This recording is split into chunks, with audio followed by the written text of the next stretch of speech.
Eude Spinoza, la révélation qui a ébranlé l'histoire. Savez-vous qu'il existe un homme qui a osé défier Dieu en plein XVIIe siècle et qui a survécu pour raconter son histoire? Un homme qui a révélé ce que l'Église ne voulait pas que vous sachiez? Mais avant de plonger dans cette histoire extraordinaire qui va changer votre perception de la religion pour toujours, si vous aimez les histoires inspirantes et révolutionnaires qui marquent l'humanité, n'oubliez pas de vous abonner à la chaîne pour ne manquer aucun de ces moments qui ont changé le cours de l'histoire. Et dites-moi dans les commentaires de quel pays nous regardez-vous en ce moment et à quelle heure regardez-vous cette vidéo. J'adore savoir d'où viennent nos spectateurs passionnés d'histoire. Si vous êtes sur votre téléphone portable, un petit like maintenant nous aiderait énormément à faire découvrir cette histoire incroyable à plus de personnes. Votre soutien fait toute la différence. Nous sommes en 1656. Imaginez-vous dans les rues pavées d'Amsterdam,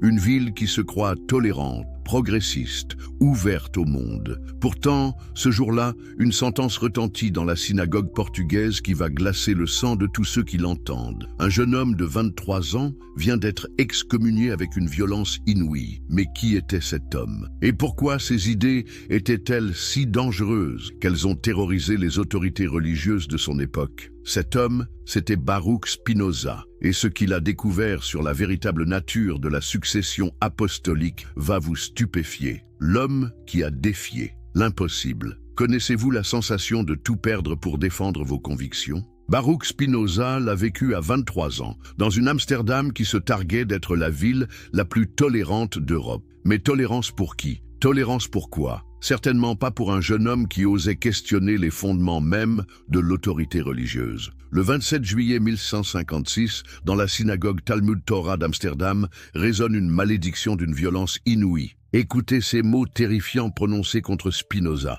Par le jugement des anges et par la sentence des saints, nous excommunions, expulsons, maudissons et exécrons Baruch Spinoza. Qu'il soit maudit le jour et maudit la nuit, qu'il soit maudit quand il se couche et maudit quand il se lève, qu'il soit maudit quand il sort et maudit quand il entre. Mais qu'avait-il fait de si terrible? Avait-il tué? Avait-il volé? Non, il avait simplement posé des questions qui dérangeaient, des questions qui remettaient en cause l'ordre établi depuis des siècles. Imaginez la scène, un jeune homme brillant, fils d'une famille de marchands prospères, qui abandonne tout, sa famille, sa fortune, sa communauté, son nom même, pour poursuivre la vérité. Car oui, Baruch change même son nom en Benedictus, la version latine, marquant symboliquement sa rupture avec son passé.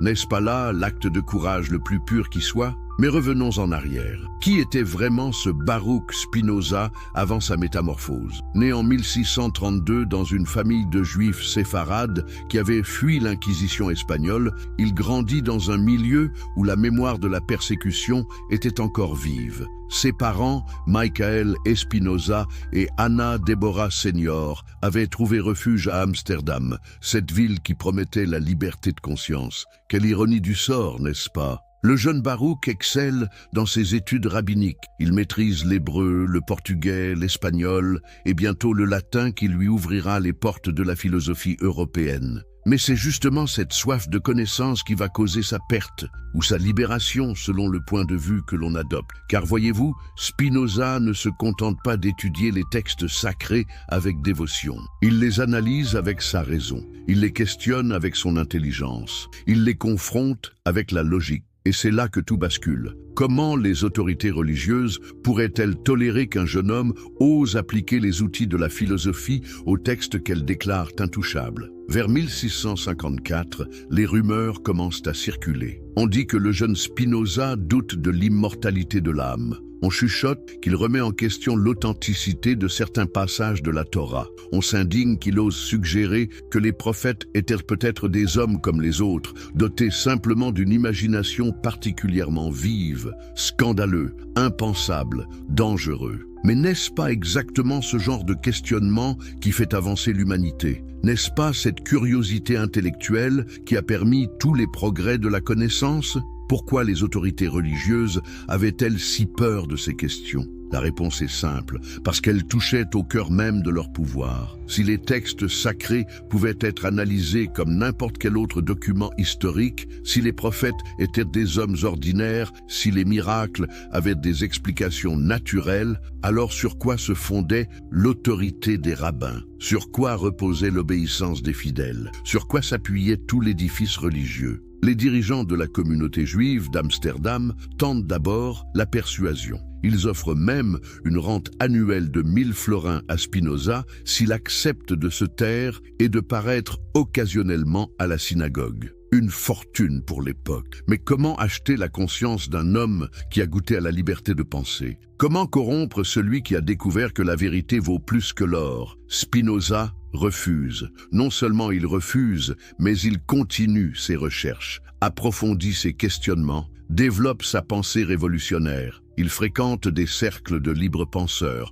étudie Descartes, découvre les travaux de Galilée, s'imprègne de l'esprit scientifique naissant. Il comprend que l'univers obéit à des lois naturelles que la raison peut découvrir, et non aux caprices d'un dieu anthropomorphe manipulé par des prêtres avides de pouvoir. C'est alors que tombe le couperet de l'excommunication. Mais écoutez bien ceci. Contrairement à ce qu'on pourrait croire, cette excommunication ne brise pas Spinoza. Elle le libère. Pour la première fois de sa vie, il peut penser en toute liberté, sans contrainte, sans limite imposée par l'orthodoxie religieuse. N'y a-t-il pas là une leçon profonde? Parfois, il faut perdre tout ce que nous croyons important pour découvrir ce qu'il est vraiment. Parfois, il faut être rejeté par la société pour trouver sa véritable voie. Parfois, il faut avoir le courage de rester seul pour préserver son intégrité intellectuelle. La naissance d'une révolution intellectuelle. Que fait un homme de 23 ans quand il perd tout? Quand sa famille le renie,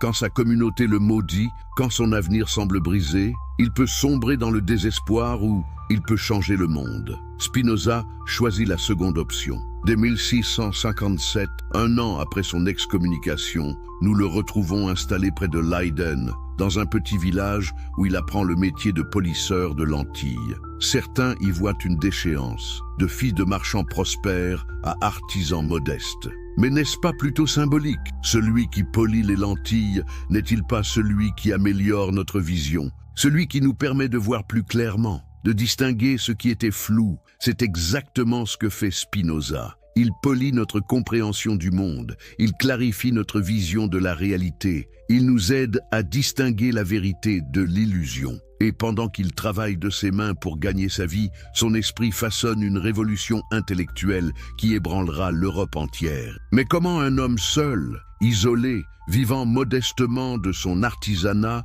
peut-il défier des institutions millénaires? Comment peut-il remettre en question des croyances partagées par des millions de personnes? La réponse tient en un mot, la méthode. Spinoza ne se contente pas de critiquer aveuglément. Il développe une approche révolutionnaire qu'il appliquera plus tard aux textes religieux. L'analyse historico-critique. Qu'est-ce que cela signifie? Tout simplement traiter les textes sacrés comme n'importe quel autre document historique. Les analyser selon leur contexte, leur époque, leur auteur, leur motivation. Révolutionnaire, n'est-ce pas? Imaginez le choc. Pendant des siècles, les textes religieux étaient considérés comme intouchables, parfaits, éternels, dictés directement par Dieu. Et voilà qu'un jeune homme ose les examiner avec les outils de la philologie, de l'histoire, de la logique. C'est comme si quelqu'un osait enfin allumer la lumière dans une pièce où tout le monde s'était habitué à l'obscurité. Vers 1660, Spinoza commence à rédiger ce qui deviendra son œuvre la plus explosive, le traité théologico-politique. Mais attention, il ne l'écrit pas dans l'impulsivité de la jeunesse. Il mûrit sa réflexion, accumule les arguments, anticipe les objections. Il sait que ce qu'il s'apprête à révéler va déclencher une tempête. Et quelle tempête! Car dans ce traité, Spinoza ose affirmer l'impensable. Les prophètes n'étaient pas des hommes divins recevant la parole de Dieu, mais des individus dotés d'une imagination particulièrement vive et d'une capacité rhétorique exceptionnelle. Les miracles, des phénomènes naturels mal compris par des populations ignorantes. Les révélations, des constructions humaines destinées à impressionner et à contrôler les masses. Mais le plus scandaleux reste à venir. Spinoza applique cette méthode critique à la question de la succession apostolique. Et là, ces découvertes vont faire trembler les fondements mêmes du christianisme institutionnel. N'est-il pas fascinant de voir comment un homme, armé seulement de sa raison et de son courage, peut ébranler des empires spirituels? Comment la simple application de la logique peut faire s'effondrer des siècles de dogmes? Comment la vérité, même dérangeante, finit toujours par percer l'obscurité du mensonge? Pendant ces années de formation intellectuelle, Spinoza ne travaille pas seul. Il correspond avec les plus grands esprits de son temps. Il échange avec Henry Oldenburg, secrétaire de la Royal Society de Londres. Il débat avec des théologiens, des philosophes, des scientifiques. Il construit peu à peu un réseau international de libres penseurs qui vont propager ses idées révolutionnaires. Mais pourquoi ces idées sont-elles si révolutionnaires? Parce qu'elles s'attaquent à la racine même du pouvoir religieux, l'autorité. Si les textes sacrés sont des documents humains, si les prophètes étaient des hommes ordinaires, si les miracles ont des explications naturelles, alors sur quoi se fonde l'autorité des prêtres, des rabbins, des pasteurs? Sur quoi repose leur prétention à détenir la vérité divine? Urbain l'enquête révolutionnaire sur la succession apostolique. Avez-vous déjà réfléchi à cette question fondamentale? Sur quoi repose exactement l'autorité de l'Église catholique? Pourquoi des millions de fidèles obéissent-ils à des hommes qu'ils n'ont jamais rencontrés, qui vivent dans des palais dorés et qui prétendent parler au nom de Dieu? La réponse officielle est simple: la succession apostolique. Mais qu'est-ce que cela signifie vraiment? Et surtout, que découvre Spinoza quand il applique sa méthode critique à cette question? Pour comprendre la révolution intellectuelle que Spinoza va déclencher, il faut d'abord saisir l'importance de la succession apostolique dans la théologie chrétienne. Selon la doctrine officielle, Jésus aurait choisi 12 apôtres, leur aurait transmis son autorité divine, et ceux-ci auraient ensuite désigné des successeurs qui, à leur tour, auraient transmis cette autorité sacrée. Ainsi, de génération en génération,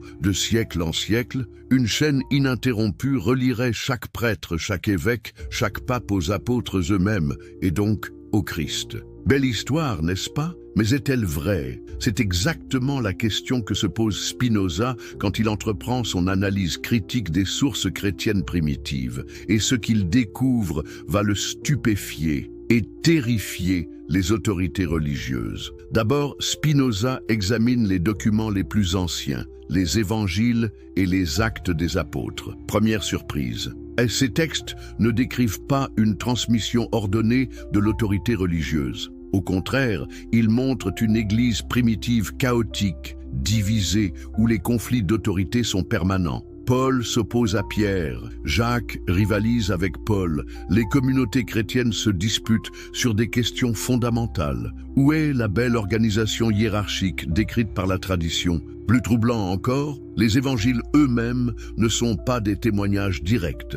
Ils ont été rédigés des décennies après les événements qu'ils prétendent rapporter par des auteurs qui n'avaient pas connu personnellement Jésus. Marc vers 70, Matthieu et Luc vers 80-90, Jean vers 100. Comment des textes écrits si longtemps après les faits peuvent-ils garantir la fidélité de la transmission? Mais Spinoza va plus loin. Il analyse la structure même des premières communautés chrétiennes. Et là, nouvelle découverte. Pendant les 3 premiers siècles, l'Église chrétienne n'a pas la structure hiérarchique qu'elle prétend avoir reçue des apôtres. Les communautés sont dirigées par des collèges d'anciens, presbytres, non par des évêques tout-puissants. L'autorité monarchique des évêques ne se développe que progressivement, souvent à travers des conflits et des luttes de pouvoir. N'est-ce pas révélateur? La structure hiérarchique que l'Église présente comme voulue par le Christ et transmise par les apôtres est en réalité une construction humaine, progressive, conflictuelle. Elle ne descend pas du ciel. Elle émerge des luttes terrestres pour le pouvoir. Spinoza pousse son enquête encore plus loin. Il étudie les listes épiscopales, ces généalogies officielles qui prétendent relier chaque évêque aux apôtres. Et que découvre-t-il? Que ces listes ont été largement reconstituées a posteriori, souvent de manière fantaisiste. Les premiers évêques de Rome, par exemple, sont des figures largement légendaires dont l'existence historique est douteuse. La fameuse liste papale qui fait de Pierre le premier pape est une construction tardive, sans fondement historique solide. Comment est-ce possible? Comment une institution peut-elle revendiquer une légitimité basée sur des documents qu'elle a elle-même fabriqués? C'est là que Spinoza révèle le mécanisme psychologique fondamental. Les institutions ne se contentent pas de transmettre l'histoire, elles la créent, la réinventent, la adaptent selon leurs besoins. Prenons l'exemple le plus frappant, la figure de Pierre comme premier pape. Les évangiles présentent Pierre comme un disciple impulsif, souvent dans l'erreur, qui renie Jésus au moment crucial. Les actes des apôtres montrent Paul, non Pierre, comme le véritable organisateur de l'Église primitive. Pierre n'est jamais présenté comme l'évêque de Rome dans le Nouveau Testament. Cette identification ne se développe que progressivement, au fur et à mesure que l'Église de Rome affirme sa prééminence sur les autres communautés chrétiennes. Mais alors, si la succession apostolique n'est qu'une construction tardive, sur quoi repose vraiment l'autorité religieuse? Spinoza a une réponse claire, sur la capacité à convaincre, à impressionner, à susciter l'obéissance. En un mot, sur le pouvoir humain déguisé en autorité divine. Cette découverte est révolutionnaire. Elle signifie que l'autorité religieuse n'est pas différente de l'autorité politique. Elle se fonde sur la force, la persuasion, l'habitude, la peur. Elle n'a rien de divin, rien d'éternel, rien d'intouchable. Elle est humaine, donc critiquable, donc réformable, donc destructible. Imaginez l'effet de telles révélations au XVIIe siècle. Dans une Europe où l'autorité religieuse semblait encore inébranlable, où remettre en question l'Église pouvait coûter la vie. Voilà qu'un homme ose démontrer que cette autorité repose sur des fondations de sable, que les chaînes qui enchaînent les consciences ne sont pas forgées par Dieu, mais par des hommes, que la liberté n'est pas un péché, mais un droit, un vœu, le pouvoir démasqué. L'analyse spinoziste des mécanismes de contrôle. Comment des hommes ordinaires parviennent-ils à convaincre des millions d'autres hommes qu'ils détiennent la vérité absolue? Comment arrivent-ils à faire accepter leur autorité comme venant de Dieu lui-même? C'est la question fascinante que Spinoza explore avec une précision chirurgicale. Et ces découvertes sur les mécanismes psychologiques du pouvoir religieux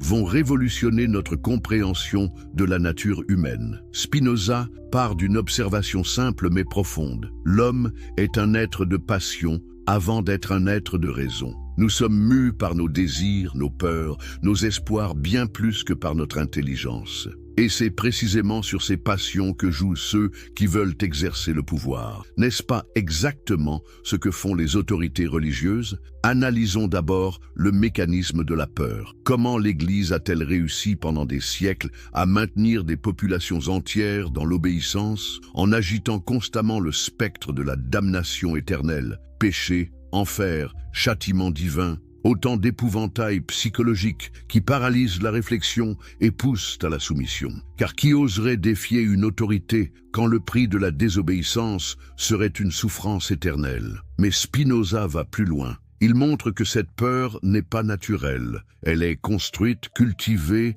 entretenue méthodiquement. Comment? Par un discours permanent sur la faiblesse humaine, la corruption de la nature, l'impossibilité pour l'homme de se sauver par ses propres forces. Plus l'individu se sent misérable, plus il a besoin d'un sauveur. Plus il a besoin d'un sauveur, plus il accepte l'autorité de ceux qui prétendent le représenter. N'est-ce pas diaboliquement intelligent? Créer le problème pour ensuite vendre la solution. Convaincre les hommes qu'ils sont perdus sans vous pour mieux les maintenir sous votre contrôle. Mais la peur ne suffit pas. Il faut aussi l'espoir. Et c'est là que Spinoza révèle le second mécanisme, la promesse du salut. L'Église ne se contente pas de menacer, elle promet aussi vie éternelle, béatitude parfaite, réunion avec les êtres chers. Autant de perspectives merveilleuses qui justifient tous les sacrifices présents. Peu importe si votre vie terrestre est misérable, si vous devez obéir aveuglément, si vous devez renoncer à votre raison,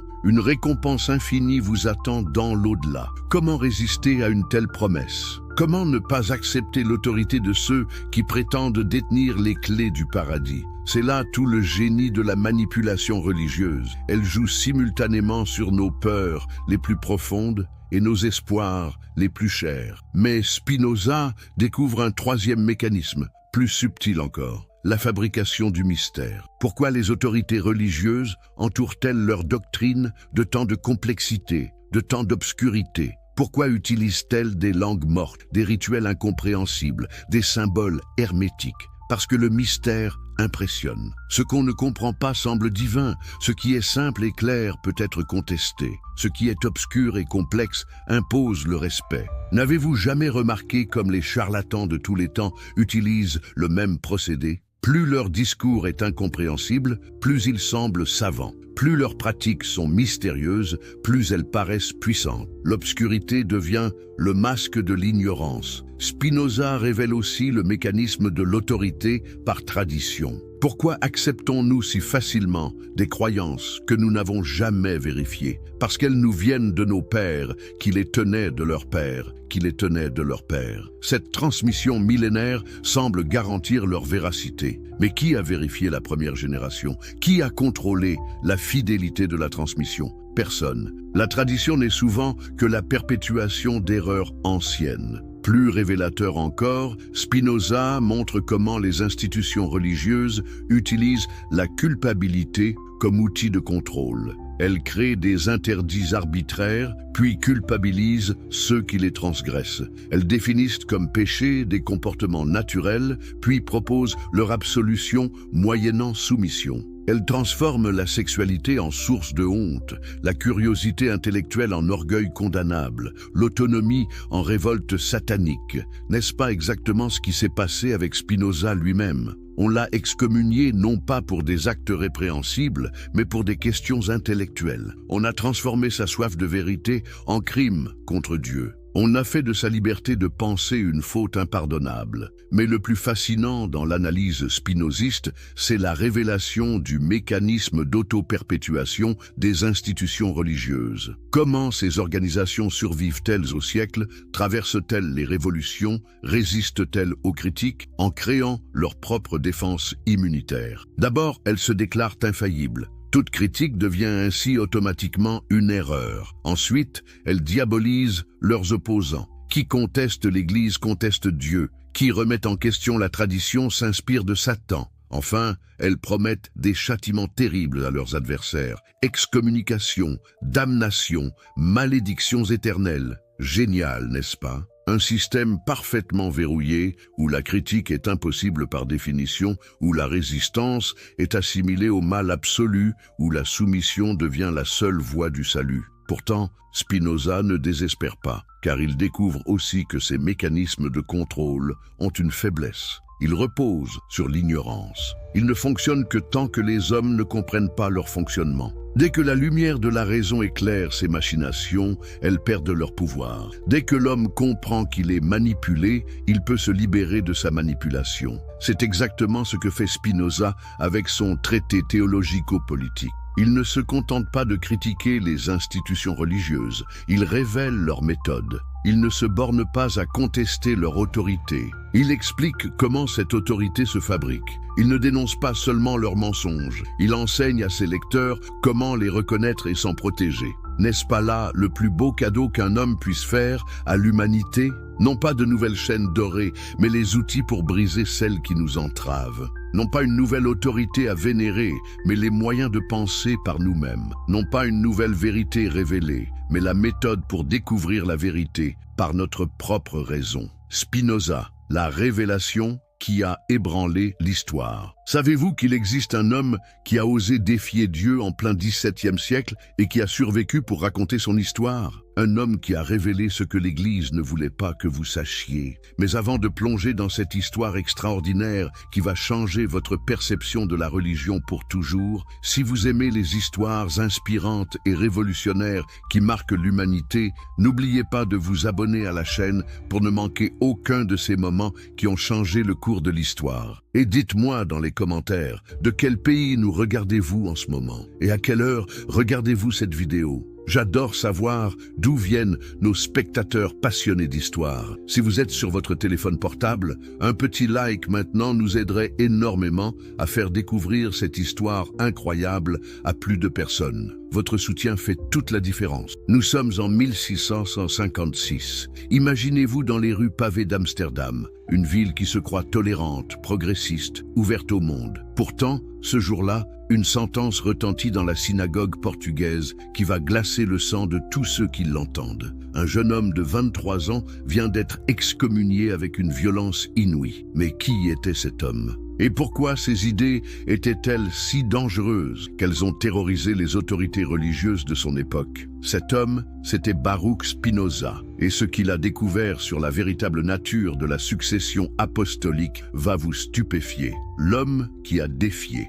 l'impossible. Connaissez-vous la sensation de tout perdre pour défendre vos convictions? Baruch Spinoza l'a vécu à 23 ans, dans une Amsterdam qui se targuait d'être la ville la plus tolérante d'Europe. Mais tolérance pour qui? Tolérance pour quoi? Certainement pas pour un jeune homme qui osait questionner les fondements mêmes de l'autorité religieuse. Le 27 juillet 1156, dans la synagogue Talmud Torah d'Amsterdam, résonne une malédiction d'une violence inouïe. Écoutez ces mots terrifiants prononcés contre Spinoza. « Par le jugement des anges et par la sentence des saints, nous excommunions, expulsons, maudissons et exécrons Baruch Spinoza. Qu'il soit maudit le jour et maudit la nuit, qu'il soit maudit quand il se couche et maudit quand il se lève, qu'il soit maudit quand il sort et maudit quand il entre. Mais qu'avait-il fait de si terrible? Avait-il tué? Avait-il volé? Non, il avait simplement posé des questions qui dérangeaient, des questions qui remettaient en cause l'ordre établi depuis des siècles. Imaginez la scène, un jeune homme brillant, fils d'une famille de marchands prospères, qui abandonne tout, sa famille, sa fortune, sa communauté, son nom même, pour poursuivre la vérité. Car oui, Baruch change même son nom en Benedictus, la version latine, marquant symboliquement sa rupture avec son passé. N'est-ce pas là l'acte de courage le plus pur qui soit? Mais revenons en arrière. Qui était vraiment ce Baruch Spinoza avant sa métamorphose? Né en 1632 dans une famille de juifs séfarades qui avaient fui l'Inquisition espagnole, il grandit dans un milieu où la mémoire de la persécution était encore vive. Ses parents, Michael Espinoza et Anna Deborah Senior, avaient trouvé refuge à Amsterdam, cette ville qui promettait la liberté de conscience. Quelle ironie du sort, n'est-ce pas? Le jeune Baruch excelle dans ses études rabbiniques. Il maîtrise l'hébreu, le portugais, l'espagnol et bientôt le latin qui lui ouvrira les portes de la philosophie européenne. Mais c'est justement cette soif de connaissance qui va causer sa perte ou sa libération selon le point de vue que l'on adopte. Car voyez-vous, Spinoza ne se contente pas d'étudier les textes sacrés avec dévotion. Il les analyse avec sa raison. Il les questionne avec son intelligence. Il les confronte avec la logique. Et c'est là que tout bascule. Comment les autorités religieuses pourraient-elles tolérer qu'un jeune homme ose appliquer les outils de la philosophie aux textes qu'elles déclarent intouchables? Vers 1654, les rumeurs commencent à circuler. On dit que le jeune Spinoza doute de l'immortalité de l'âme. On chuchote qu'il remet en question l'authenticité de certains passages de la Torah. On s'indigne qu'il ose suggérer que les prophètes étaient peut-être des hommes comme les autres, dotés simplement d'une imagination particulièrement vive. Scandaleux, impensable, dangereux. Mais n'est-ce pas exactement ce genre de questionnement qui fait avancer l'humanité? N'est-ce pas cette curiosité intellectuelle qui a permis tous les progrès de la connaissance? Pourquoi les autorités religieuses avaient-elles si peur de ces questions? La réponse est simple, parce qu'elles touchaient au cœur même de leur pouvoir. Si les textes sacrés pouvaient être analysés comme n'importe quel autre document historique, si les prophètes étaient des hommes ordinaires, si les miracles avaient des explications naturelles, alors sur quoi se fondait l'autorité des rabbins? Sur quoi reposait l'obéissance des fidèles? Sur quoi s'appuyait tout l'édifice religieux? Les dirigeants de la communauté juive d'Amsterdam tentent d'abord la persuasion. Ils offrent même une rente annuelle de 1000 florins à Spinoza s'il accepte de se taire et de paraître occasionnellement à la synagogue. Une fortune pour l'époque. Mais comment acheter la conscience d'un homme qui a goûté à la liberté de penser? Comment corrompre celui qui a découvert que la vérité vaut plus que l'or? Spinoza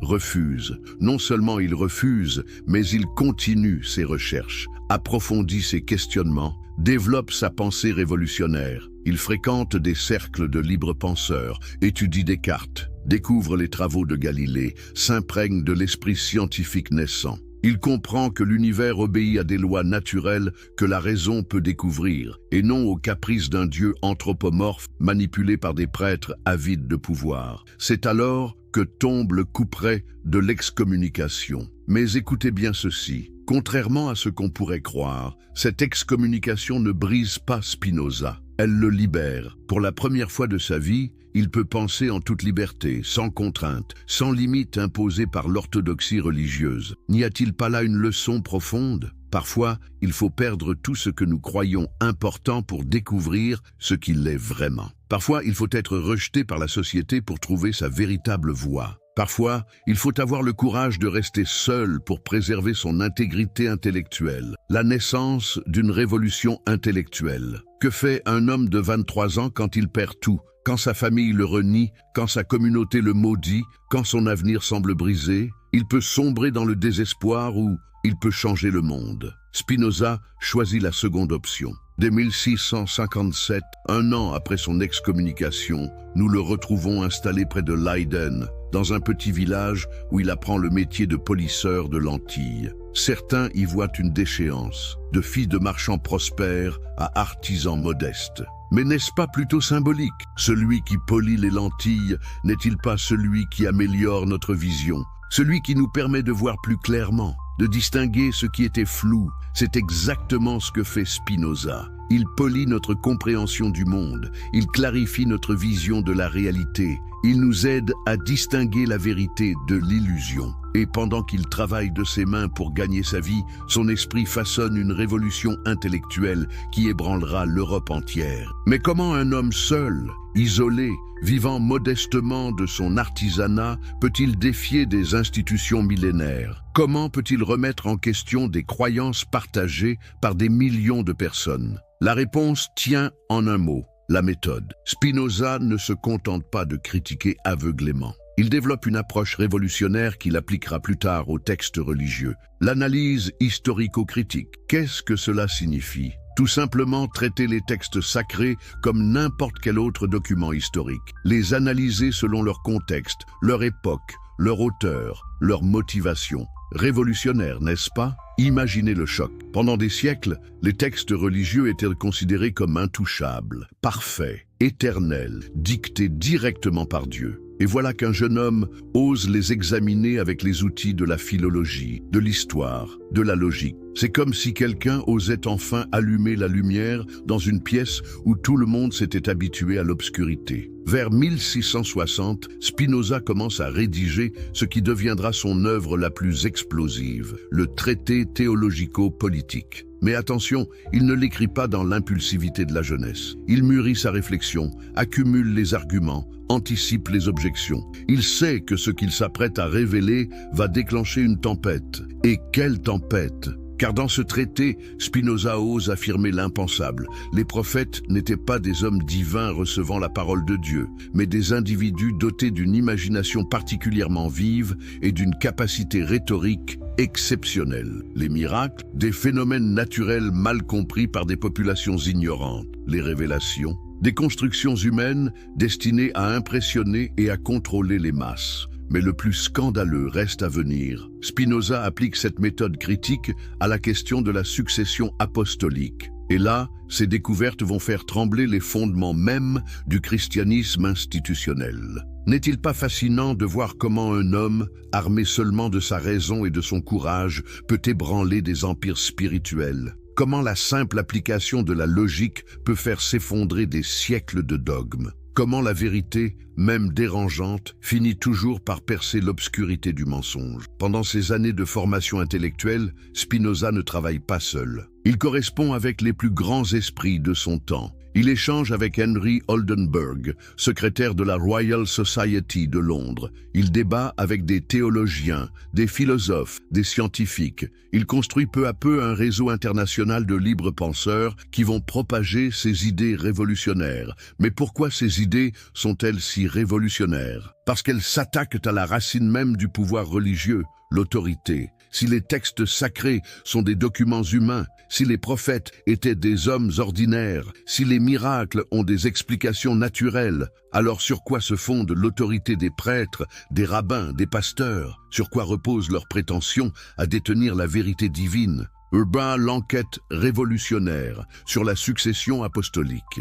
Avez-vous déjà réfléchi à cette question fondamentale? Sur quoi repose exactement l'autorité de l'Église catholique? Pourquoi des millions de fidèles obéissent-ils à des hommes qu'ils n'ont jamais rencontrés, qui vivent dans des palais dorés et qui prétendent parler au nom de Dieu? La réponse officielle est simple: la succession apostolique. Mais qu'est-ce que cela signifie vraiment? Et surtout, que découvre Spinoza quand il applique sa méthode critique à cette question? Pour comprendre la révolution intellectuelle que Spinoza va déclencher, il faut d'abord saisir l'importance de la succession apostolique dans la théologie chrétienne. Selon la doctrine officielle, Jésus aurait choisi 12 apôtres, leur aurait transmis son autorité divine, et ceux-ci auraient ensuite désigné des successeurs qui, à leur tour, auraient transmis cette autorité sacrée. Ainsi, de génération en génération, de siècle en siècle, une chaîne ininterrompue relierait chaque prêtre, chaque évêque, chaque pape aux apôtres eux-mêmes,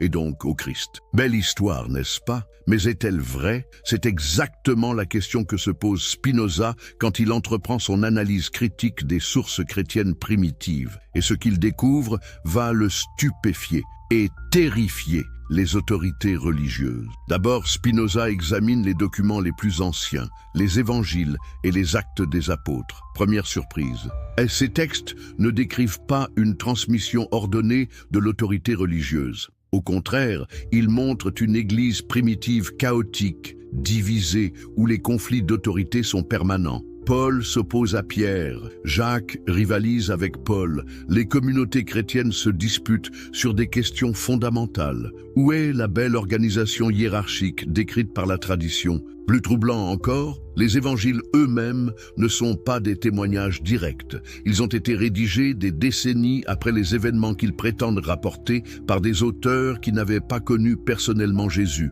Marc vers 70, Matthieu et Luc vers 80-90, Jean vers 100. Comment des textes écrits si longtemps après les faits peuvent-ils garantir la fidélité de la transmission? Mais Spinoza va plus loin. Il analyse la structure même des premières communautés chrétiennes. Et là, nouvelle découverte. Pendant les 3 premiers siècles, l'Église chrétienne n'a pas la structure hiérarchique qu'elle prétend avoir reçue des apôtres. Les communautés sont dirigées par des collèges d'anciens, presbytres, non par des évêques tout-puissants. L'autorité monarchique des évêques ne se développe que progressivement, souvent à travers des conflits et des luttes de pouvoir. N'est-ce pas révélateur? La structure hiérarchique que l'Église présente comme voulue par le Christ et transmise par les apôtres est en réalité une construction humaine, progressive, conflictuelle. Elle ne descend pas du ciel. Elle émerge des luttes terrestres pour le pouvoir. Spinoza pousse son enquête encore plus loin. Il étudie les listes épiscopales, ces généalogies officielles qui prétendent relier chaque évêque aux apôtres. Et que découvre-t-il? Que ces listes ont été largement reconstituées a posteriori, souvent de manière fantaisiste. Les premiers évêques de Rome, par exemple, sont des figures largement légendaires dont l'existence historique est douteuse. La fameuse liste papale qui fait de Pierre le premier pape est une construction tardive, sans fondement historique solide. Comment est-ce possible? Comment une institution peut-elle revendiquer une légitimité basée sur des documents qu'elle a elle-même fabriqués? C'est là que Spinoza révèle le mécanisme psychologique fondamental. Les institutions ne se contentent pas de transmettre l'histoire, elles la créent, la réinventent, la adaptent selon leurs besoins. Prenons l'exemple le plus frappant, la figure de Pierre comme premier pape. Les évangiles présentent Pierre comme un disciple impulsif, souvent dans l'erreur, qui renie Jésus au moment crucial. Les actes des apôtres montrent Paul, non Pierre, comme le véritable organisateur de l'Église primitive. Pierre n'est jamais présenté comme l'évêque de Rome dans le Nouveau Testament. Cette identification ne se développe que progressivement, au fur et à mesure que l'Église de Rome affirme sa prééminence sur les autres communautés chrétiennes. Mais alors, si la succession apostolique n'est qu'une construction tardive, sur quoi repose vraiment l'autorité religieuse? Spinoza a une réponse claire, sur la capacité à convaincre, à impressionner, à susciter l'obéissance. En un mot, sur le pouvoir humain déguisé en autorité divine. Cette découverte est révolutionnaire. Elle signifie que l'autorité religieuse n'est pas différente de l'autorité politique. Elle se fonde sur la force, la persuasion, l'habitude, la peur. Elle n'a rien de divin,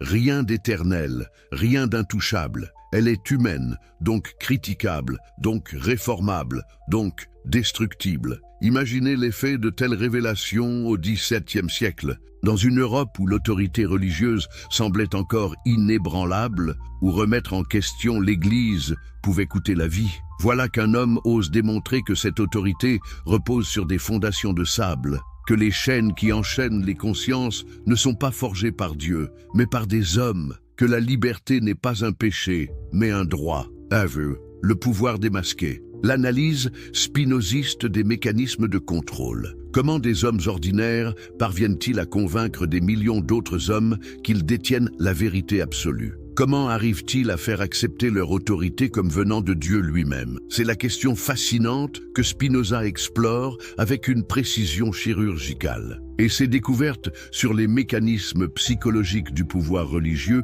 vont révolutionner notre compréhension de la nature humaine. Spinoza part d'une observation simple mais profonde. L'homme est un être de passion avant d'être un être de raison. Nous sommes mus par nos désirs, nos peurs, nos espoirs bien plus que par notre intelligence.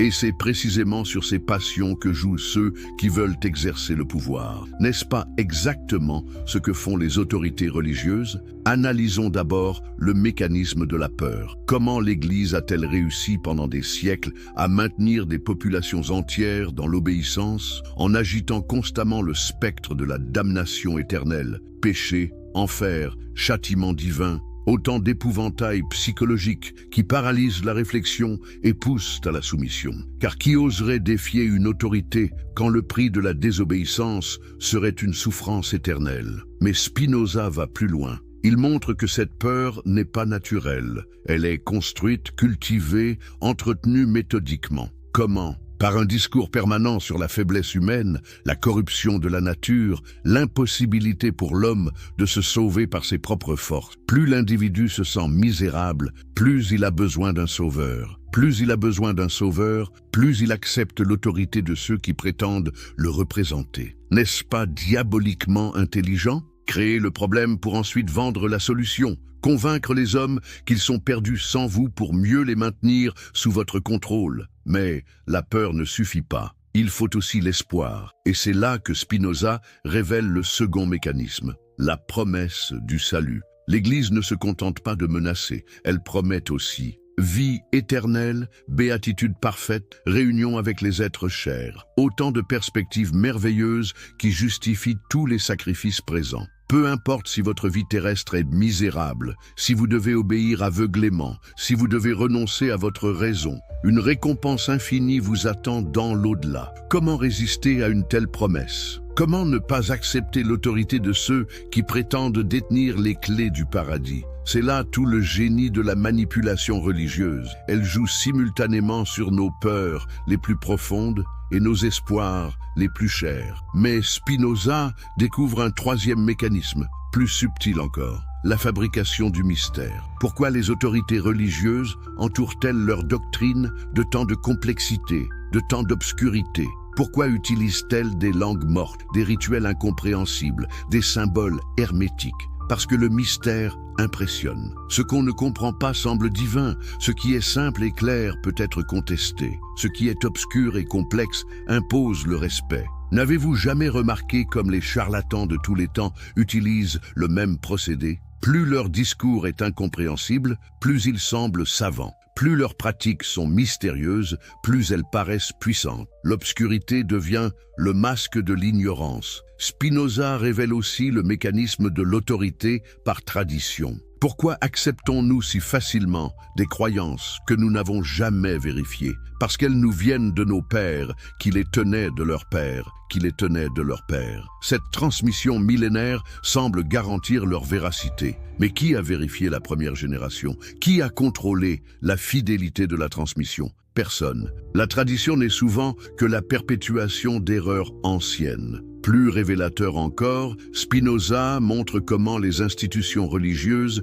utilisent la culpabilité comme outil de contrôle. Elles créent des interdits arbitraires, puis culpabilisent ceux qui les transgressent. Elles définissent comme péchés des comportements naturels, puis proposent leur absolution moyennant soumission. Elles transforment la sexualité en source de honte, la curiosité intellectuelle en orgueil condamnable, l'autonomie en révolte satanique. N'est-ce pas exactement ce qui s'est passé avec Spinoza lui-même? On l'a excommunié non pas pour des actes répréhensibles, mais pour des questions intellectuelles. On a transformé sa soif de vérité en crime contre Dieu. On a fait de sa liberté de penser une faute impardonnable. Mais le plus fascinant dans l'analyse spinoziste, c'est la révélation du mécanisme d'auto-perpétuation des institutions religieuses. Comment ces organisations survivent-elles au siècle, traversent-elles les révolutions, résistent-elles aux critiques, en créant leur propre défense immunitaire? D'abord, elles se déclarent infaillibles.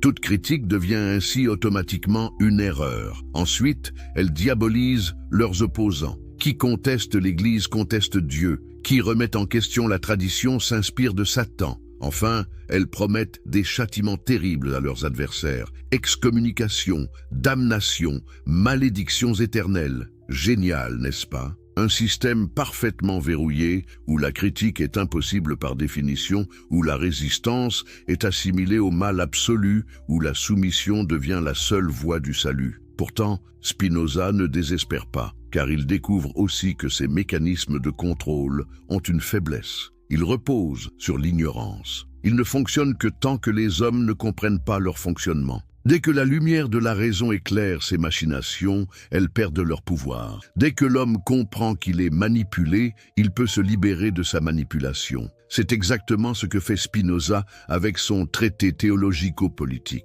Il ne se contente pas de critiquer les institutions religieuses, il révèle leurs méthodes. Il ne se borne pas à contester leur autorité. Il explique comment cette autorité se fabrique. Il ne dénonce pas seulement leurs mensonges, il enseigne à ses lecteurs comment les reconnaître et s'en protéger. N'est-ce pas là le plus beau cadeau qu'un homme puisse faire à l'humanité? Non pas de nouvelles chaînes dorées, mais les outils pour briser celles qui nous entravent. Non pas une nouvelle autorité à vénérer, mais les moyens de penser par nous-mêmes. Non pas une nouvelle vérité révélée, mais la méthode pour découvrir la vérité par notre propre raison. La révolution spirituelle, Dieu sans prêtre. Mais attendez, vous pensez peut-être que Spinoza, en détruisant l'autorité religieuse traditionnelle, a détruit toute spiritualité. Détrompez-vous. C'est exactement le contraire qu'il a accompli. En libérant Dieu des prisons que lui avaient construites les hommes, il a ouvert la voie à une spiritualité authentique, directe, universelle. Une spiritualité sans intermédiaire, sans manipulation, sans mensonge. Si vous êtes passionné par ces révélations qui changent notre vision du monde, n'hésitez pas à vous abonner pour découvrir d'autres histoires qui ont bouleversé l'humanité. Et dites-moi dans les commentaires, de quel pays nous suivez-vous? À quelle heure regardez-vous cette vidéo? Votre participation enrichit notre communauté. Si vous regardez sur votre téléphone, un petit like nous aiderait énormément à partager ces découvertes historiques avec plus de personnes. Imaginez la stupéfaction des contemporains de Spinoza quand ils découvrent sa conception révolutionnaire de Dieu. Loin de nier l'existence divine, comme ses détracteurs l'accusent, Spinoza propose une vision infiniment plus grandiose et plus cohérente que celle des religions traditionnelles. Pour lui, Dieu n'est pas un vieillard barbu trônant sur un nuage et dictant ses volontés à des prophètes privilégiés. Dieu, c'est la nature elle-même dans toute sa splendeur et sa perfection. De sive natura, Dieu ou la nature devient sa formule révolutionnaire. Mais que signifie-t-elle exactement? Elle signifie que tout ce qui existe fait partie de Dieu. Vous, moi, les étoiles, les arbres, les océans, tout participe de la substance divine unique. N'est-ce pas infiniment plus beau et plus logique qu'un Dieu séparé de sa création, jaloux, coléreux, ayant besoin d'être adoré par de misérables créatures? Cette vision révolutionnaire résout d'un coup tous les problèmes théologiques qui torturaient les esprits depuis des siècles. Le problème du mal? Il disparaît car ce que nous appelons mal n'est que notre compréhension limitée des lois naturelles. Dieu ne peut pas être cruel, puisqu'il ne peut pas aller contre sa propre nature qui est parfaite harmonie. Les miracles? Impossible, car il supposerait que Dieu contredise ses propres lois, ce qui serait absurde. La providence, elle n'est autre que l'ordre naturel des choses, accessible à notre raison. Mais alors, me direz-vous, si Dieu est la nature, comment pouvons-nous avoir une relation spirituelle avec lui? Comment pouvons-nous le prier, l'adorer, espérer son aide? C'est là que Spinoza révèle sa géniale intuition. La vraie spiritualité ne consiste pas à supplier un Dieu extérieur, mais à comprendre notre place dans l'ordre cosmique. Plus nous comprenons les lois de la nature, plus nous nous rapprochons de Dieu. Plus nous agissons en harmonie avec ces lois, plus nous participons à la perfection divine. N'est-ce pas révolutionnaire? Au lieu de nous agenouiller devant des statues, de réciter des prières mécaniques, de craindre un juge invisible, Spinoza nous invite à étudier, à comprendre, à admirer l'œuvre divine qui nous entoure. La vraie piété devient la curiosité scientifique, la véritable adoration devient la contemplation rationnelle, l'authentique dévotion devient l'effort pour vivre selon la raison. Cette conception transforme radicalement notre rapport à la morale. Plus besoin de commandements tombés du ciel, de révélations mystérieuses, d'autorités infaillibles pour nous dire ce qui est bien ou mal. La vraie morale découle naturellement de notre compréhension de la nature humaine, ce qui nous rend plus parfaits, plus épanouis, plus harmonieux et bons. Ce qui nous diminue, nous corrompt, nous divise est mauvais, simple, logique, universelle. Prenons un exemple concret. Pourquoi devons-nous aimer notre prochain? Non pas parce qu'un livre sacré nous l'ordonne sous peine de châtiment éternel, mais parce que nous sommes tous des parties de la même substance divine. Haïr autrui, c'est nous haïr nous-mêmes. Nuire à autrui, c'est nous nuire à nous-mêmes. Aimer autrui, c'est reconnaître notre unité fondamentale dans l'être divin. N'est-ce pas infiniment plus beau et plus solide que la morale de la peur? Mais cette révolution spirituelle de Spinoza va encore plus loin. Elle démocratise l'accès au divin. Plus besoin de prêtres pour nous servir d'intermédiaires. Plus besoin de sacrements pour recevoir la grâce. Plus besoin d'église pour nous sauver. Chaque être humain, par sa seule raison, peut accéder directement à la connaissance de Dieu. Chaque conscience, par son effort de compréhension, peut participer à la béatitude éternelle. Imaginez la terreur des autorités religieuses. Voilà que Spinoza rend chaque homme capable de se passer de leur service. Voilà qu'il transforme chaque individu en son propre prêtre, son propre théologien,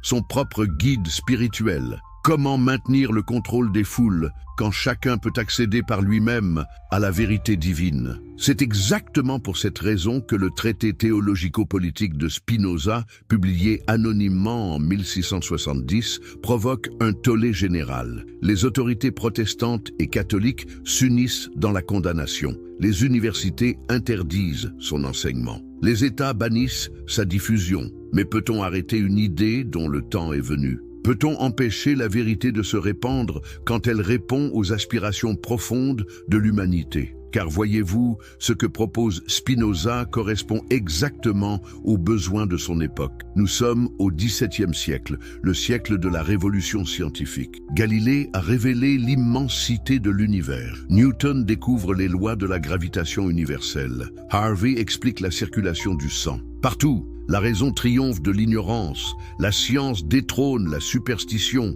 la méthode expérimentale remplace l'argument d'autorité. Dans ce contexte, n'est-il pas naturel que surgisse une spiritualité rationnelle, une religion compatible avec la science, une conception de Dieu qui ne contredise pas les découvertes de la raison? C'est exactement ce qu'offre Spinoza. Une spiritualité pour l'âge moderne, une piété éclairée, une dévotion intelligente. Mais attention, Spinoza ne tombe pas dans l'erreur inverse, remplacer la superstition religieuse par l'athéisme matérialiste. Pour lui, nier Dieu serait aussi absurde que de le réduire à un tyran anthropomorphe. Dieu existe, mais il est infiniment plus grand, plus beau, plus parfait que ne l'imaginent les religions traditionnelles. Il n'est pas au-dessus de la nature, il est la nature dans sa perfection absolue. Cette vision réconcilie enfin science et spiritualité. L'étude de la nature devient un acte religieux. La recherche scientifique devient une forme de prière. La découverte des lois physiques devient une révélation divine. Newton et Galilée deviennent, sans le savoir, de grands mystiques. Les laboratoires deviennent des temples. Les universités deviennent des monastères d'un genre nouveau. N'est-ce pas merveilleux ? Au lieu d'opposer foi et raison, Spinoza les unit dans une synthèse grandiose. Au lieu de séparer le sacré et le profane, il révèle que tout est sacré pour qui sait voir. Au lieu de diviser l'humanité en croyants et incroyants, il montre que nous participons tous de la même divinité cosmique. Gödel, l'onde de choc.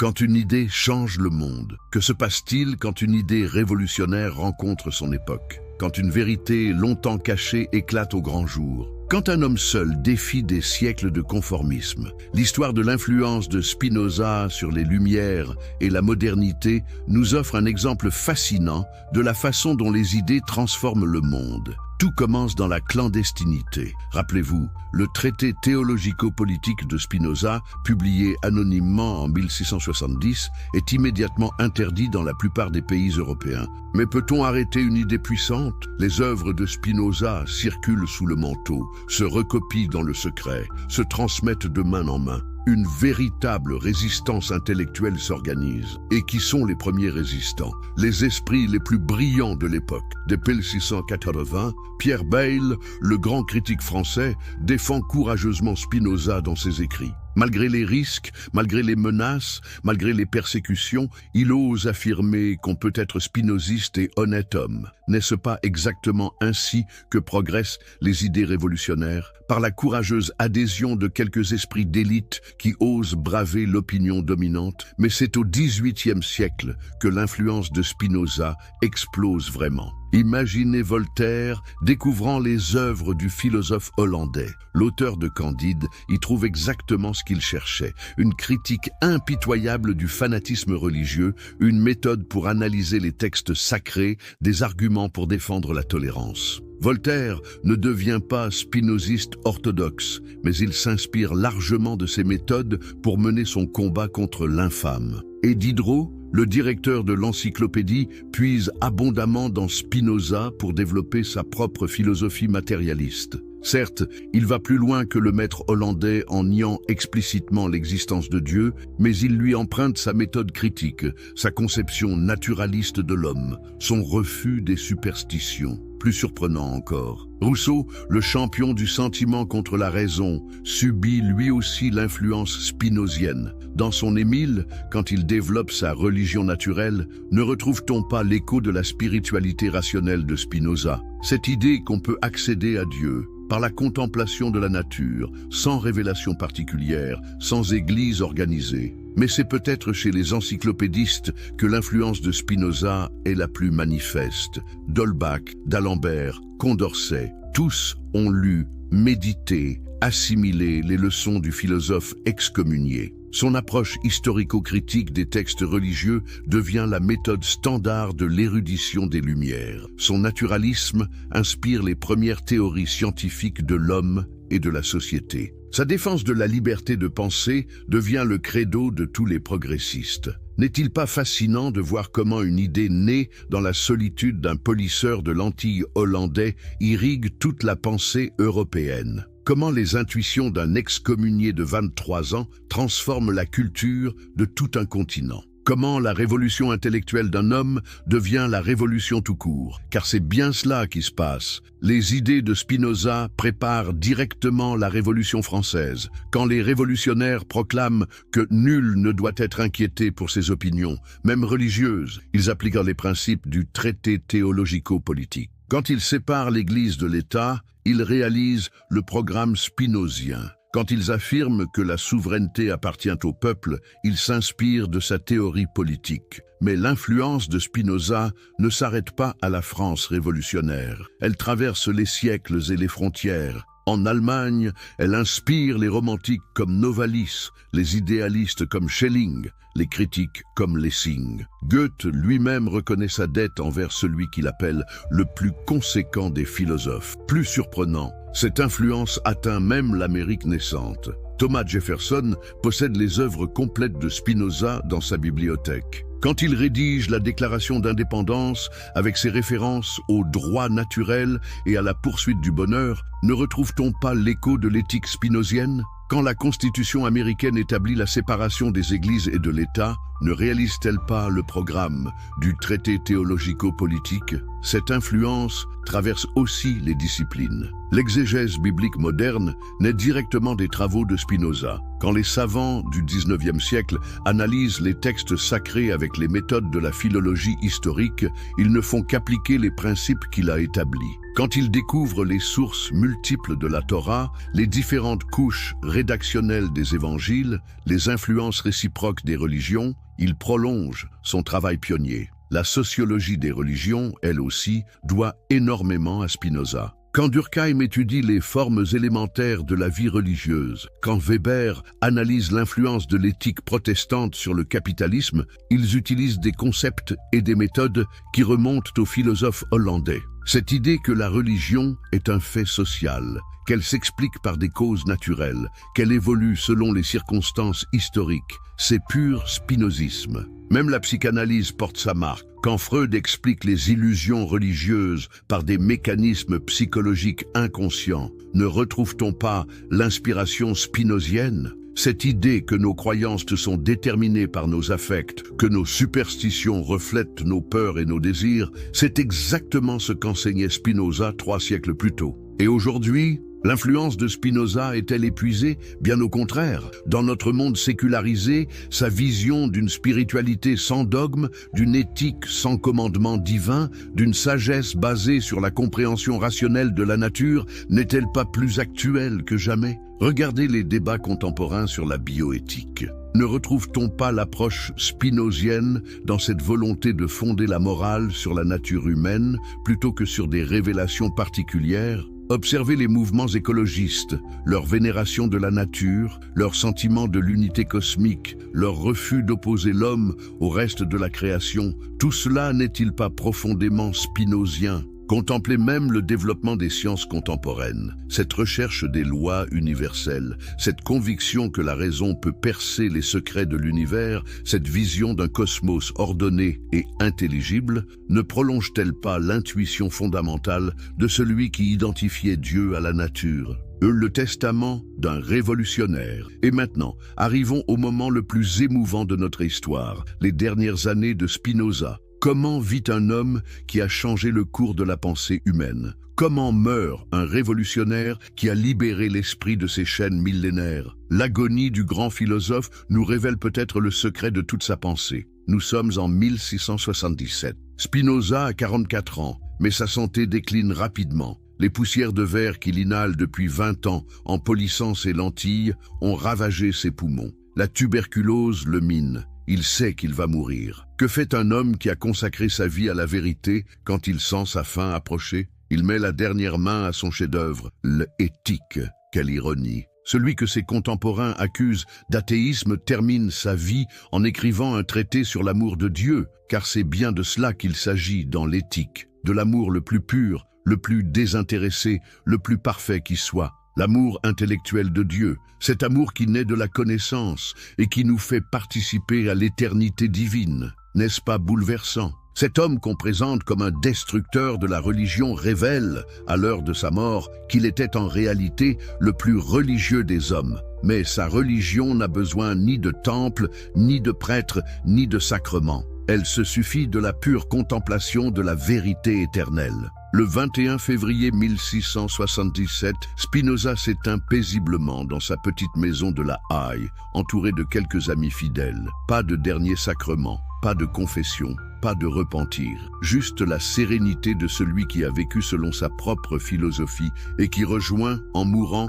cette nature éternelle dont il s'est toujours su partie intégrante. Mais que devient son héritage? Ses amis, conscients de l'importance de son œuvre, publient immédiatement ses œuvres complètes. Bien sûr, elles sont aussitôt interdites. Bien sûr, elle circule dans la clandestinité. Bien sûr, elle continue de faire des adeptes secrets. Car peut-on tuer une idée vraie? Peut-on anéantir une pensée juste? Peut-on faire disparaître une vérité qui libère? L'ironie de l'histoire, c'est que plus on persécute les idées de Spinoza, plus elles se répandent. Chaque interdiction attise la curiosité. Chaque condamnation augmente le prestige. Chaque anathème multiplie les lecteurs. Les autorités religieuses, en voulant étouffer sa pensée, ne font que prouver sa dangerosité et donc sa vérité. Et nous, qu'avons-nous retenu de cette extraordinaire aventure intellectuelle? Quelles leçons pouvons-nous tirer de la vie et de l'œuvre de Baruch Spinoza? D'abord, que la vérité vaut tous les sacrifices. Spinoza a tout perdu, famille, fortune, communauté, sécurité, pour préserver son intégrité intellectuelle. Mais en perdant tout, il a tout gagné. La liberté de penser, la joie de comprendre, la paix de celui qui vit selon sa propre conscience. N'est-ce pas là un exemple éternel pour tous ceux qui refusent de soumettre leur raison à l'autorité? Ensuite, que les institutions les plus puissantes ne résistent pas à la force de la vérité. L'Église catholique semblait inébranlable au XVIIe siècle. Elle contrôlait les consciences, dirigeait les gouvernements, possédait des richesses immenses. Et pourtant, les idées d'un modeste polisseur de lentilles ont ébranlé ses fondements. Aujourd'hui, qui ose encore prétendre que la Terre est le centre de l'univers, qui croit encore aux miracles quotidiens, qui accepte encore l'infaillibilité pontificale? La vérité spinozienne a triomphé. Enfin, que chaque homme porte en lui la capacité de s'élever au-dessus de ses conditionnements. Spinoza était juif dans une Europe chrétienne, excommunié par sa propre communauté, isolé par ses idées révolutionnaires. Et pourtant, il a trouvé en lui-même les ressources pour développer une pensée universelle, pour créer une sagesse éternelle, pour ouvrir un chemin de libération à toute l'humanité. Si lui a pu le faire, pourquoi pas nous? Car c'est bien là le message ultime de Spinoza. Nous ne sommes pas condamnés à subir passivement l'autorité des autres. Nous pouvons penser par nous-mêmes. Nous pouvons questionner les dogmes. Nous pouvons critiquer les institutions. Nous pouvons chercher la vérité par nos propres moyens. Nous pouvons accéder directement au divin par la contemplation rationnelle de la nature. Cette liberté, nul ne peut nous l'ôter, car elle est inscrite dans notre nature même d'être raisonnable. Cette dignité, nulle autorité ne peut nous la retirer, car elle découle de notre participation à l'être éternel. Cette joie de connaître,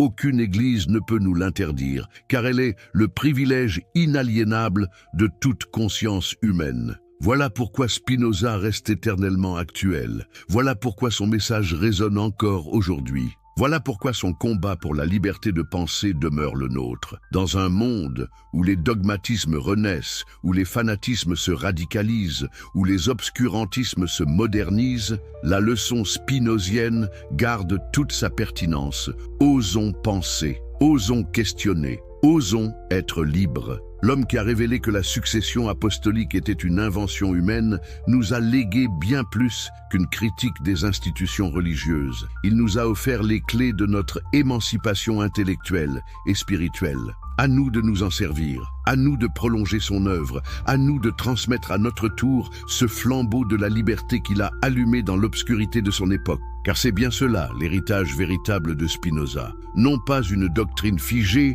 mais un exemple vivant. Non pas une nouvelle orthodoxie, but une méthode de libération. Non pas une vérité définitive, mais un élan vers la vérité. Un élan qui nous porte encore aujourd'hui, qui nous portera demain, qui portera les générations futures vers toujours plus de lumière, toujours plus de liberté, toujours plus d'humanité. Et vous, chers spectateurs, quel usage ferez-vous de cette liberté que Spinoza a conquise pour vous? Comment prolongerez-vous son combat pour l'émancipation de l'esprit humain? L'histoire continue et c'est à vous d'en écrire les prochains épisodes. L'aventure de la pensée libre ne fait que commencer. Spinoza, la révélation qui a ébranlé l'histoire. Savez-vous qu'il existe un homme qui a osé défier Dieu en plein XVIIe siècle et qui a survécu pour raconter son histoire? Un homme qui a révélé ce que l'Église ne voulait pas que vous sachiez? Mais avant de plonger dans cette histoire extraordinaire qui va changer votre perception de la religion pour toujours, si vous aimez les histoires inspirantes et révolutionnaires qui marquent l'humanité, n'oubliez pas de vous abonner à la chaîne pour ne manquer aucun de ces moments qui ont changé le cours de l'histoire. Et dites-moi dans les commentaires, de quel pays nous regardez-vous en ce moment? Et à quelle heure regardez-vous cette vidéo? J'adore savoir d'où viennent nos spectateurs passionnés d'histoire. Si vous êtes sur votre téléphone portable, un petit like maintenant nous aiderait énormément à faire découvrir cette histoire incroyable à plus de personnes. Votre soutien fait toute la différence. Nous sommes en 1656. Imaginez-vous dans les rues pavées d'Amsterdam, une ville qui se croit tolérante, progressiste, ouverte au monde. Pourtant, ce jour-là, une sentence retentit dans la synagogue portugaise qui va glacer le sang de tous ceux qui l'entendent. Un jeune homme de 23 ans vient d'être excommunié avec une violence inouïe. Mais qui était cet homme ? Et pourquoi ces idées étaient-elles si dangereuses qu'elles ont terrorisé les autorités religieuses de son époque? Cet homme, c'était Baruch Spinoza, et ce qu'il a découvert sur la véritable nature de la succession apostolique va vous stupéfier. L'homme qui a défié l'impossible. Connaissez-vous la sensation de tout perdre pour défendre vos convictions? Baruch Spinoza l'a vécu à 23 ans, dans une Amsterdam qui se targuait d'être la ville la plus tolérante d'Europe. Mais tolérance pour qui? Tolérance pour quoi? Certainement pas pour un jeune homme qui osait questionner les fondements mêmes de l'autorité religieuse. Le 27 juillet 1156, dans la synagogue Talmud Torah d'Amsterdam, résonne une malédiction d'une violence inouïe. Écoutez ces mots terrifiants prononcés contre Spinoza. Par le jugement des anges et par la sentence des saints, nous excommunions, expulsons, maudissons et exécrons Baruch Spinoza. Qu'il soit maudit le jour et maudit la nuit, qu'il soit maudit quand il se couche et maudit quand il se lève, qu'il soit maudit quand il sort et maudit quand il entre. Mais qu'avait-il fait de si terrible? Avait-il tué? Avait-il volé? Non, il avait simplement posé des questions qui dérangeaient, des questions qui remettaient en cause l'ordre établi depuis des siècles. Imaginez la scène, un jeune homme brillant, fils d'une famille de marchands prospères, qui abandonne tout, sa famille, sa fortune, sa communauté, son nom même, pour poursuivre la vérité. Car oui, Baruch change même son nom en Benedictus, la version latine, marquant symboliquement sa rupture avec son passé. N'est-ce pas là l'acte de courage le plus pur qui soit? Mais revenons en arrière. Qui était vraiment ce Baruch Spinoza avant sa métamorphose? Né en 1632 dans une famille de juifs séfarades qui avaient fui l'Inquisition espagnole, il grandit dans un milieu où la mémoire de la persécution était encore vive. Ses parents, Michael Espinoza et Anna Deborah Senior, avaient trouvé refuge à Amsterdam, cette ville qui promettait la liberté de conscience. Quelle ironie du sort, n'est-ce pas? Le jeune Baruch excelle dans ses études rabbiniques. Il maîtrise l'hébreu, le portugais, l'espagnol et bientôt le latin qui lui ouvrira les portes de la philosophie européenne. Mais c'est justement cette soif de connaissance qui va causer sa perte ou sa libération selon le point de vue que l'on adopte. Car voyez-vous, Spinoza ne se contente pas d'étudier les textes sacrés avec dévotion. Il les analyse avec sa raison. Il les questionne avec son intelligence. Il les confronte avec la logique. Et c'est là que tout bascule. Comment les autorités religieuses pourraient-elles tolérer qu'un jeune homme ose appliquer les outils de la philosophie aux textes qu'elles déclarent intouchables? Vers 1654, les rumeurs commencent à circuler. On dit que le jeune Spinoza doute de l'immortalité de l'âme. On chuchote qu'il remet en question l'authenticité de certains passages de la Torah. On s'indigne qu'il ose suggérer que les prophètes étaient peut-être des hommes comme les autres, dotés simplement d'une imagination particulièrement vive. Scandaleux, impensable, dangereux. Mais n'est-ce pas exactement ce genre de questionnement qui fait avancer l'humanité? N'est-ce pas cette curiosité intellectuelle qui a permis tous les progrès de la connaissance? Pourquoi les autorités religieuses avaient-elles si peur de ces questions? La réponse est simple, parce qu'elle touchait au cœur même de leur pouvoir. Si les textes sacrés pouvaient être analysés comme n'importe quel autre document historique, si les prophètes étaient des hommes ordinaires, si les miracles avaient des explications naturelles, alors sur quoi se fondait l'autorité des rabbins? Sur quoi reposait l'obéissance des fidèles? Sur quoi s'appuyait tout l'édifice religieux? Les dirigeants de la communauté juive d'Amsterdam tentent d'abord la persuasion. Ils offrent même une rente annuelle de 1000 florins à Spinoza s'il accepte de se taire et de paraître occasionnellement à la synagogue. Une fortune pour l'époque. Mais comment acheter la conscience d'un homme qui a goûté à la liberté de penser? Comment corrompre celui qui a découvert que la vérité vaut plus que l'or? Spinoza refuse. Non seulement il refuse, mais il continue ses recherches, approfondit ses questionnements, développe sa pensée révolutionnaire. Il fréquente des cercles de libres penseurs, étudie Descartes, découvre les travaux de Galilée, s'imprègne de l'esprit scientifique naissant. Il comprend que l'univers obéit à des lois naturelles que la raison peut découvrir, et non aux caprices d'un dieu anthropomorphe manipulé par des prêtres avides de pouvoir. C'est alors que tombe le couperet de l'excommunication. Mais écoutez bien ceci. Contrairement à ce qu'on pourrait croire, cette excommunication ne brise pas Spinoza. Elle le libère. Pour la première fois de sa vie, il peut penser en toute liberté, sans contrainte, sans limite imposée par l'orthodoxie religieuse. N'y a-t-il pas là une leçon profonde? Parfois, il faut perdre tout ce que nous croyons important pour découvrir ce qu'il est vraiment. Parfois, il faut être rejeté par la société pour trouver sa véritable voie. Parfois, il faut avoir le courage de rester seul pour préserver son intégrité intellectuelle. La naissance d'une révolution intellectuelle. Que fait un homme de 23 ans quand il perd tout? Quand sa famille le renie,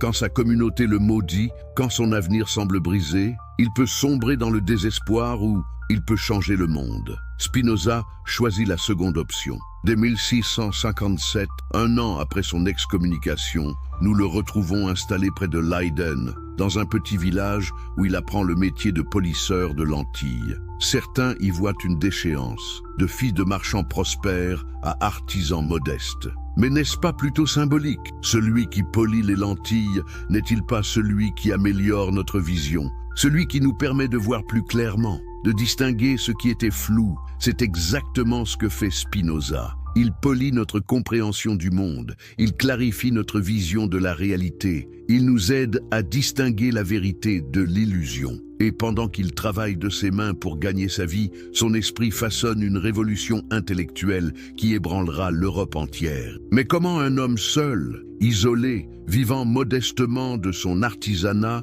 peut-il défier des institutions millénaires? Comment peut-il remettre en question des croyances partagées par des millions de personnes? La réponse tient en un mot, la méthode. Spinoza ne se contente pas de critiquer aveuglément. Il développe une approche révolutionnaire qu'il appliquera plus tard aux textes religieux. L'analyse historico-critique. Qu'est-ce que cela signifie? Tout simplement traiter les textes sacrés comme n'importe quel autre document historique. Les analyser selon leur contexte, leur époque, leur auteur, leur motivation. Révolutionnaire, n'est-ce pas? Imaginez le choc. Pendant des siècles, les textes religieux étaient considérés comme intouchables, parfaits, éternels, dictés directement par Dieu. Et voilà qu'un jeune homme ose les examiner avec les outils de la philologie, de l'histoire, de la logique. C'est comme si quelqu'un osait enfin allumer la lumière dans une pièce où tout le monde s'était habitué à l'obscurité. Vers 1660, Spinoza commence à rédiger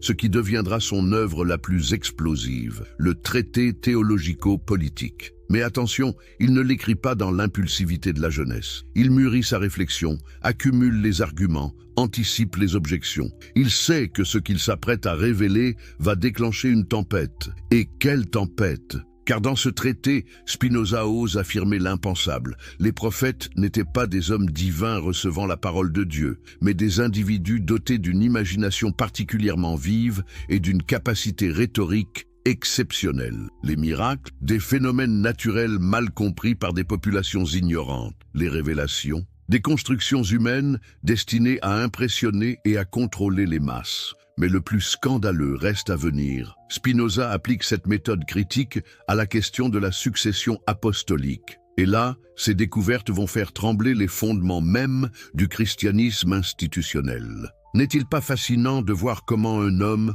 armé seulement de sa raison et de son courage, peut ébranler des empires spirituels? Comment la simple application de la logique peut faire s'effondrer des siècles de dogmes? Comment la vérité, même dérangeante, finit toujours par percer l'obscurité du mensonge? Pendant ces années de formation intellectuelle, Spinoza ne travaille pas seul. Il correspond avec les plus grands esprits de son temps. Il échange avec Henry Oldenburg, secrétaire de la Royal Society de Londres. Il débat avec des théologiens, des philosophes, des scientifiques. Il construit peu à peu un réseau international de libres penseurs qui vont propager ses idées révolutionnaires. Mais pourquoi ces idées sont-elles si révolutionnaires? Parce qu'elles s'attaquent à la racine même du pouvoir religieux, l'autorité.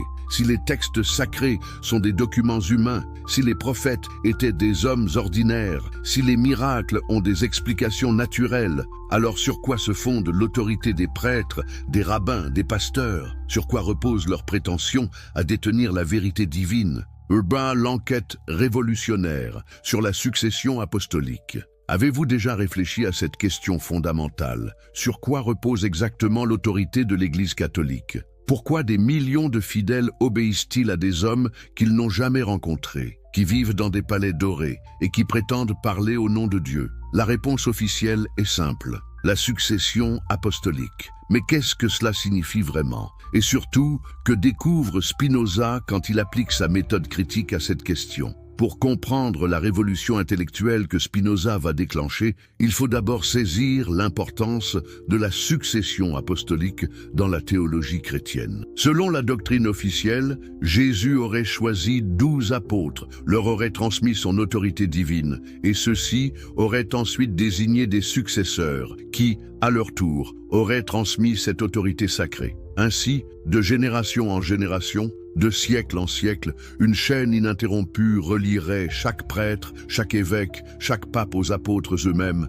et donc au Christ. Belle histoire, n'est-ce pas? Mais est-elle vraie? C'est exactement la question que se pose Spinoza quand il entreprend son analyse critique des sources chrétiennes primitives. Et ce qu'il découvre va le stupéfier et terrifier les autorités religieuses. D'abord, Spinoza examine les documents les plus anciens, les évangiles et les actes des apôtres. Première surprise. Ces textes ne décrivent pas une transmission ordonnée de l'autorité religieuse. Au contraire, ils montrent une église primitive chaotique, divisée, où les conflits d'autorité sont permanents. Paul s'oppose à Pierre, Jacques rivalise avec Paul, les communautés chrétiennes se disputent sur des questions fondamentales. Où est la belle organisation hiérarchique décrite par la tradition? Plus troublant encore, les évangiles eux-mêmes ne sont pas des témoignages directs. Ils ont été rédigés des décennies après les événements qu'ils prétendent rapporter par des auteurs qui n'avaient pas connu personnellement Jésus. Marc vers 70, Matthieu et Luc vers 80-90, Jean vers 100. Comment des textes écrits si longtemps après les faits peuvent-ils garantir la fidélité de la transmission? Mais Spinoza va plus loin. Il analyse la structure même des premières communautés chrétiennes. Et là, nouvelle découverte. Pendant les 3 premiers siècles, l'Église chrétienne n'a pas la structure hiérarchique qu'elle prétend avoir reçue des apôtres. Les communautés sont dirigées par des collèges d'anciens, presbytres, non par des évêques tout-puissants. L'autorité monarchique des évêques ne se développe que progressivement, souvent à travers des conflits et des luttes de pouvoir. N'est-ce pas révélateur? La structure hiérarchique que l'Église présente comme voulue par le Christ et transmise par les apôtres est en réalité une construction humaine, progressive, conflictuelle. Elle ne descend pas du ciel. Elle émerge des luttes terrestres pour le pouvoir. Spinoza pousse son enquête encore plus loin. Il étudie les listes épiscopales, ces généalogies officielles qui prétendent relier chaque évêque aux apôtres. Et que découvre-t-il? Que ces listes ont été largement reconstituées a posteriori, souvent de manière fantaisiste. Les premiers évêques de Rome, par exemple, sont des figures largement légendaires dont l'existence historique est douteuse. La fameuse liste papale qui fait de Pierre le premier pape est une construction tardive, sans fondement historique solide. Comment est-ce possible?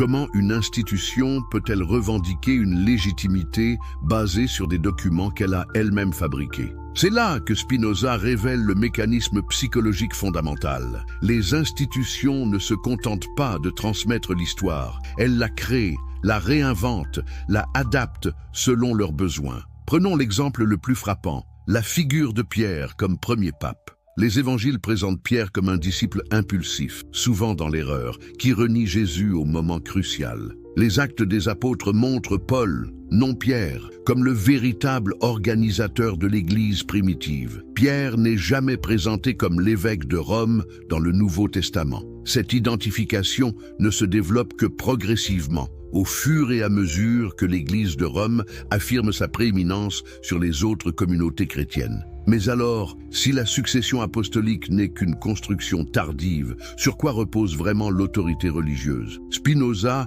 a une réponse claire, sur la capacité à convaincre, à impressionner, à susciter l'obéissance. En un mot, sur le pouvoir humain déguisé en autorité divine. Cette découverte est révolutionnaire. Elle signifie que l'autorité religieuse n'est pas différente de l'autorité politique. Elle se fonde sur la force, la persuasion, l'habitude, la peur. Elle n'a rien de divin, rien d'éternel, rien d'intouchable. Elle est humaine, donc critiquable, donc réformable, donc destructible. Imaginez l'effet de telles révélations au XVIIe siècle. Dans une Europe où l'autorité religieuse semblait encore inébranlable, où remettre en question l'Église pouvait coûter la vie. Voilà qu'un homme ose démontrer que cette autorité repose sur des fondations de sable, que les chaînes qui enchaînent les consciences ne sont pas forgées par Dieu, mais par des hommes, que la liberté n'est pas un péché, mais un droit, un vœu, le pouvoir démasqué. L'analyse spinoziste des mécanismes de contrôle. Comment des hommes ordinaires parviennent-ils à convaincre des millions d'autres hommes qu'ils détiennent la vérité absolue? Comment arrivent-ils à faire accepter leur autorité comme venant de Dieu lui-même? C'est la question fascinante que Spinoza explore avec une précision chirurgicale. Et ces découvertes sur les mécanismes psychologiques du pouvoir religieux vont révolutionner notre compréhension de la nature humaine. Spinoza part d'une observation simple mais profonde. L'homme est un être de passion avant d'être un être de raison. Nous sommes mus par nos désirs, nos peurs, nos espoirs bien plus que par notre intelligence. Et c'est précisément sur ces passions que jouent ceux qui veulent exercer le pouvoir. N'est-ce pas exactement ce que font les autorités religieuses? Analysons d'abord le mécanisme de la peur. Comment l'Église a-t-elle réussi pendant des siècles à maintenir des populations entières dans l'obéissance en agitant constamment le spectre de la damnation éternelle, péché, enfer, châtiment divin? Autant d'épouvantails psychologiques qui paralysent la réflexion et poussent à la soumission. Car qui oserait défier une autorité quand le prix de la désobéissance serait une souffrance éternelle? Mais Spinoza va plus loin. Il montre que cette peur n'est pas naturelle. Elle est construite, cultivée, entretenue méthodiquement. Comment? Par un discours permanent sur la faiblesse humaine, la corruption de la nature, l'impossibilité pour l'homme de se sauver par ses propres forces. Plus l'individu se sent misérable, plus il a besoin d'un sauveur. Plus il a besoin d'un sauveur, plus il accepte l'autorité de ceux qui prétendent le représenter. N'est-ce pas diaboliquement intelligent? Créer le problème pour ensuite vendre la solution. Convaincre les hommes qu'ils sont perdus sans vous pour mieux les maintenir sous votre contrôle. Mais la peur ne suffit pas. Il faut aussi l'espoir. Et c'est là que Spinoza révèle le second mécanisme, la promesse du salut. L'Église ne se contente pas de menacer, elle promet aussi vie éternelle, béatitude parfaite, réunion avec les êtres chers. Autant de perspectives merveilleuses qui justifient tous les sacrifices présents. Peu importe si votre vie terrestre est misérable, si vous devez obéir aveuglément, si vous devez renoncer à votre raison, une récompense infinie vous attend dans l'au-delà. Comment résister à une telle promesse?